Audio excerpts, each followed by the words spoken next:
ಈಗ ನಮ್ಮ ಭಾಷೆ ಒಳಗ ಏನಂತಾರಂತ, ನಿಮ್ಮ ಭಾಷೆ ಒಳಗ ಅಂದ್ರೆ ನಿಮ್ಮ ಊರಿನ ಸೈಡ್ ಏನಂತಾರಂತ ಹೇಳ್ಬೇಕು. ನಾ ಒಂದೊಂದಷ್ಟು ಕೇಳ್ತೀನಿ. ನಮ್ಮ ಊರಿನ ಸೈಡ್ ಏನೇನಂತಾರಂತ ನಾನು ಚುಚ್ಚುಗಾಗಿ ಏನಂತಾರ? ಚುಚ್ಚುಗ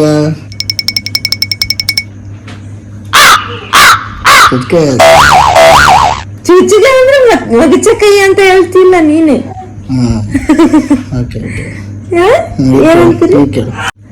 ಚುಚ್ಚುಗ ಅಂದ್ರೆ ಮಗಚಕೈ.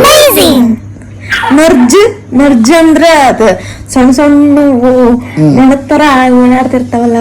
ನಮ್ ಸೈಡ್ ಚಿಕ್ಕವಡೆ ಜಾಸ್ತಿ, ಯಾಕೆಂದ್ರೆ ಮಾವಿನ ಹಣ್ಣು ಇರುತ್ತಲ್ಲ.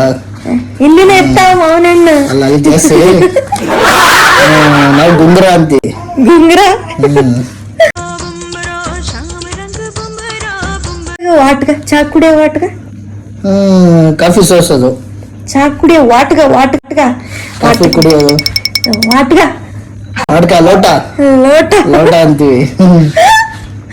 ತಾಟಿಗೆ ತಟ್ಟೆ. ತಾಟ್ ಅಂದ್ರೆ ಏನ್ ಹೇಳ? ತಾಟ್ ಅಂದ್ರೆ ನಾವ್ ಇಂಗ್ಲಿಷ್ ಅಲ್ಲಿ ತಾಟ್ ಅವ್ರು ಹೇಳಿದ್ರು ಅಂತ ಹೇಳ್ತೀವಲ್ಲ, ಅದಲ್ಲ. ತಾಟ್ ಅಂದ್ರೆ ಊಟ ಮಾಡೋದು, ನಾವು ತಟ್ಟೆ ಅಂತೀವಪ್ಪ. ಮತ್ತೆ ಎಂಡಿಗೆ ಯಾವ ತರ ಗೊತ್ತು ಎಂಡಿ ಅಂದ್ರೆ? ಎಂಡಿ ಅಂದ್ರೆ ಗೊತ್ತಿಲ್ಲ ನಿಮಗೆ? ಎಂಡಿ ಅಂದ್ರೆ ಸಗಣಿ. ಸಗಣಿ ಅಂತೀವಿ ನಾವು. ನಾವು ಇಲ್ಲಿ ಎಂಡಿ ಅಂತೀವಿ. ಮತ್ತೆ ನಾನು ತಿಂಡಿ ಅನ್ಕೊಂಡಿದ್ದೆ ನೋಡಿ. ಭಾನುವಾರಕ್ಕೆ ಏನಂತೀರಿ ನೀವು? ನಾವು ಸಂಡೇ ಅಂತೀವಿ. ನಾವಿಲ್ಲಿ ಐತ್ವಾರ ಅಂತ ಹೇಳ್ತೀವಿ. ಐತ್ವಾರ ಐತ್ ನೋಡು ಅಂತೇಳಿ. ಮತ್ತ ಮಂಡಾಳಿಗೆ ಏನಂತೀರಿ ನೀವು? ಮಂಡಾಳ ನಾವು ಪುರಿ ಅಂತೀವಿ. ನಾವು ಮಂಡಾಳ ಅಂತೀವಿ. ಮತ್ತೆ ಮಿರ್ಚಿ ಏನಂತೀರಿ? ಮಿರ್ಚಿ ನಾವು ಮೆಣಸಿಕಾಯಿ ಬೋಂಡ ಅಂತೀವಿ. ಬೋಂಡ ಗಿಂಡ ಅನ್ನಲ್ಲ ನಾವು. ಬದ್ನಿಕಾಯಿ ಬೋಂಡ, ಆಲೂಗಡ್ಡಿ ಬೋಂಡ, ಎಲ್ಲ ಮಿರ್ಚಿ ಬೋಂಡ ಅಂತಾರೆ. ಪಾತ್ರೆಗಿತ್ತಿಗೆ ಏನಂತೀರಿ ನೀವು?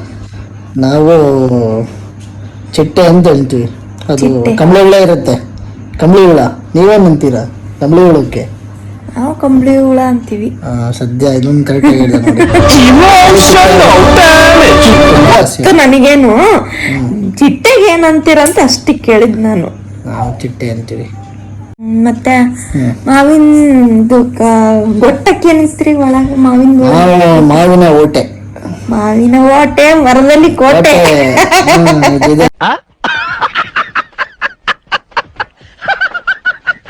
ನೋಡಿ ಕನ್ನಡದಲ್ಲಿ.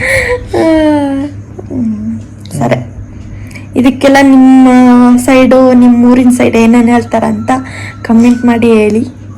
ಬಾಯ್ ಬಾಯ್.